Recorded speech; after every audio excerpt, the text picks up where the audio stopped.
LC का full form है letter of credit. ये एक्चुअली जो आपका इंपोर्टर है वो अपने बैंक में ओपन करता है एलसी, और उसका बैंक इस बात की गारंटी देता है कि अगर एक्सपोर्टर जो जो भी कंडीशंस और क्राइटेरिया आप लोगों के बीच में, एक्सपोर्टर और इंपोर्टर के बीच में तय हुआ है, उनको फुलफिल करता है और गुड्स को टाइम से डिस्पैच करता है, तो इंपोर्टर का बैंक ये गारंटी देता है कि वो एक्सपोर्टर के बैंक को पेमेंट ट्रांसफर कर देगा। आसान लैंग्वेज में समझे तो एलसी एक तरह से बैंक गारंटी है कि एक्सपोर्टर को उसका पैसा मिल जाएगा अगर वो सामान और पेपर वर्क को कंप्लीट करके और सही तरीके से टाइमली भेज देता है। तो ये इंटरनेशनल ट्रेड में ट्रस्ट बिल्ड करने का एक बहुत ही ट्रस्टवर्थी तरीका है, बहुत इम्पैक्टफुल है। लोग एलसी पर बहुत भरोसा करते हैं ट्रेड करने के लिए, एक्सपोर्ट इंपोर्ट करने के लिए। एलसी काम कैसे करता है? एलसी का स्टेप बाय स्टेप प्रोसेस को हम समझते हैं यहाँ पर। सो नंबर 1 पर है एग्रीमेंट। सबसे पहले इंपोर्टर और एक्सपोर्टर एक दूसरे से कॉन्ट्रैक्ट बनाते हैं। उसमें एलसी के टर्म और कंडीशन को खोला जाता है कि हम लोग क्या क्या कंडीशन पर काम करेंगे। लाइक कोई सर्टिफिकेशन चाहिए, एजो फ्री सर्टिफिकेशन चाहिए, या वट एवर जो प्रोडक्ट है उसके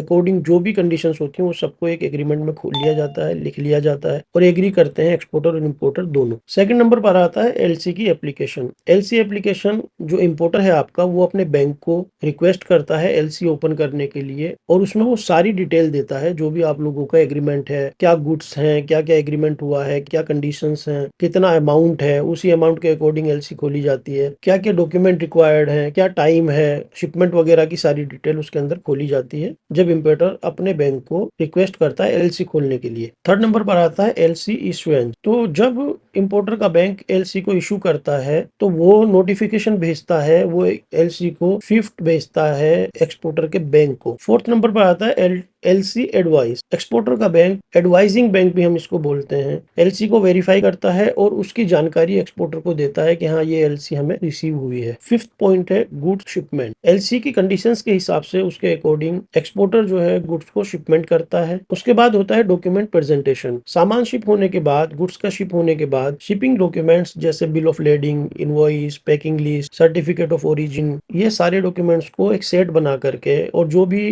कस्टमर की तरफ से रिक्वायर्ड सर्टिफिकेट्स हैं, कोई लैब टेस्ट रिपोर्ट है या क्वालिटी सर्टिफिकेट वगैरह हैं, वो सारे के सारे डॉक्यूमेंट्स को एक सेट बना करके वो अपने एडवाइजिंग बैंक को जमा करता है, यानी अपने बैंक को जमा करता है। 7 नंबर पर है डॉक्यूमेंट एग्जामिनेशन। तो आपका जो बैंक है, यानी एक्सपोर्टर का जो बैंक है जिसको हम एडवाइजिंग बैंक बोलते हैं, वो सारे के सारे डॉक्यूमेंट्स को मैच करता है एलसी की कंडीशंस से। जैसे मैंने पहले भी बताया था कि एलसी खुलने के टाइम पर आप लोगों के बीच में जो भी कंडीशंस, म्यूचुअल कंडीशंस तय होती हैं, उनके हिसाब से ही एलसी खोली जाती है, उसमें सारी कंडीशंस लिखी होती हैं। फिर वो इंपोर्टर का बैंक आपके बैंक को, एडवाइजिंग बैंक को, यानी आपका जो बैंक है उसको एलसी भेजता है, उसके अंदर वो सारी कंडीशंस होती हैं। तो शिपमेंट होने के बाद, डॉक्यूमेंट प्रिपरेशन होने के बाद, जब आप अपने बैंक को डॉक्यूमेंट सबमिट करते हैं तो डॉक्यूमेंट एग्जामिनेशन करता है आपका बैंक, और उनको चेक करता है कि वो एलसी एडवाइस के हिसाब से, एलसी के में जो कंडीशंस है